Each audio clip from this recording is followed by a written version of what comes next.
i7 ગુજરાતનો અવાજ। નમસ્કાર દર્શક મિત્રો, i7 ન્યૂઝ ગુજરાતીની સાથે હું છું આપની સાથે પાયલ બામભણિયા। તો જોઈએ આજના મહત્વના સમાચાર।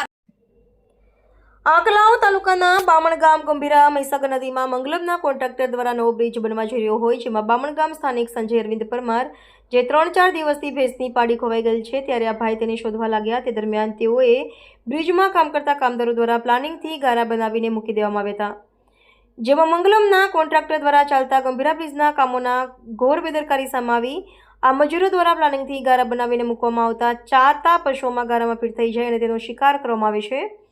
એકવાર તો ઢોરના માલિકે એક પશુને ગારામાંથી છોડી લઈ જવામાં આવ્યું, પરંતુ તેવી જ રીતે એક સ્થાનિક ભેંસની પાડીને પ્લાનિંગથી મૂકેલ ચારતા ઢોરને ગારામાં ફસાવીને શિકાર કરવામાં આવ્યો। તે દરમિયાન ઢોરના માલિકને હાથમાં ઢોરના અવશેષ મળતા આંકલાવ પોલીસ મથકે ફરિયાદ કરવામાં આવી, ત્યારે તાત્કાલિક આંકલાવ પોલીસ પીએસઆઈ બાટવા સાહેબ સ્ટાફ સાથે બનાવ સ્થળે આવી પહોંચ્યા, જોકે હાલ તપાસ ચાલુ છે।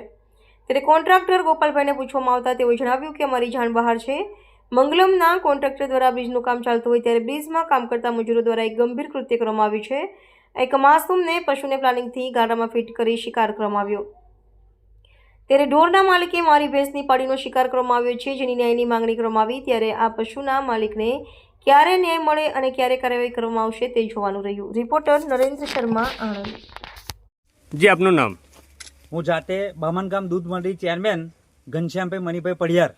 શું સમસ્યા છે ઘનશ્યામભાઈ આજની સમસ્યા એવી છે કે લગભગ 3 દાડાથી આ છોકરો ભેંસ ખોરતો હતો પણ મળી નહીં એની પાડી। જ્યારે અમે ખોરવા નીકળ્યા 2-3 દિવસથી ખોરતા હતા, પણ હવે ખબર પડી કે જે આ પુલવાળા જે આ તમે દ્રશ્ય જુઓ છો કે એ લોકોએ શું એનું કૃત્ય કર્યું છે, અને ખરેખર આ જે ભેંસ છે નોની પાડી એને આ લોકોએ ખરેખર મયથી જે કંઈ ખાવાનું હોય એ કાઢી લીધું, અને આ લોકોએ જો કેવું કરીને મૂક્યું છે આ લોકોએ, તમે જુઓ તો તમને ખબર પડે।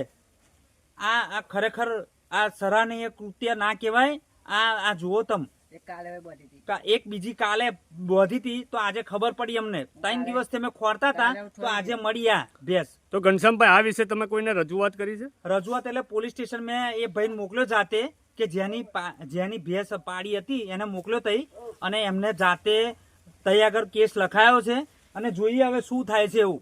ખરેખર આ પુલવાળા છે ને પહેલા ભૂંડો ખાઈ ગયા, ભૂંડો અત્યારે જાતિની બધી પતી ગઈ, ત્યાર પછી આ લોકોએ પાડીની વારી કાઢી એમ। તો પોલીસ સ્ટેશને તમે રજૂઆત કરી તો અમે જવાબ કેવો મળ્યો તમને? એ તો પોઝિટિવ મળ્યો, મને એવું કહ્યું કેસ કરો અને કે અમે એની કાર્યવાહી કરીશું એમ, એવું કીધું અમને।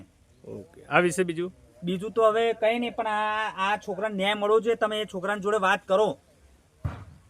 જી, શું નામ આપનું? સંજય અરવિંદ પરમાર। સંજયભાઈ, શું છે ઘટના આજની? આજે 3-4 દિવસથી પારી હોતો હતો, ના મળી કઈ। એ કાલે પાછી બીજી બોધેલી હતી, એ હું છોડી ગયો કાલે બપોરે આ જગ્યાએથી। બરોબર।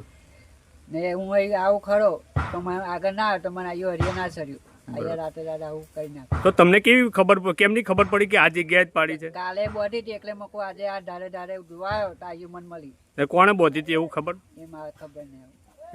કયા કારણથી બોધી હતી એમને? આ ગારા મીકા હે।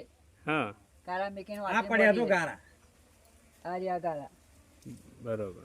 અને આ સરિયો પડ્યો, સરિયો હોય બીજમાં એક કામ કરે હરિયા બહાર હું રાખે, બ્રિજમાં અંદર કોમ કરતા સરિયે કકડો કોઈને આલવા તૈયાર નહીં, અને તમે સરિયો બહાર નાખો છો। તો તમે ક્યાંય રજૂઆત કરી છે આ વિશે? પોલીસ સ્ટેશનમાં ફરિયાદ લખાઈ છે। ઓકે, ક્યારે જઈ? બારી તો કેટલા દિવસથી આ સમસ્યા હતી?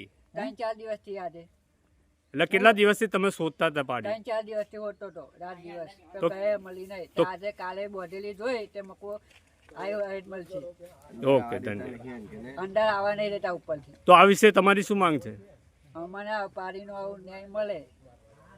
ઓકે, ધન્યવાદ।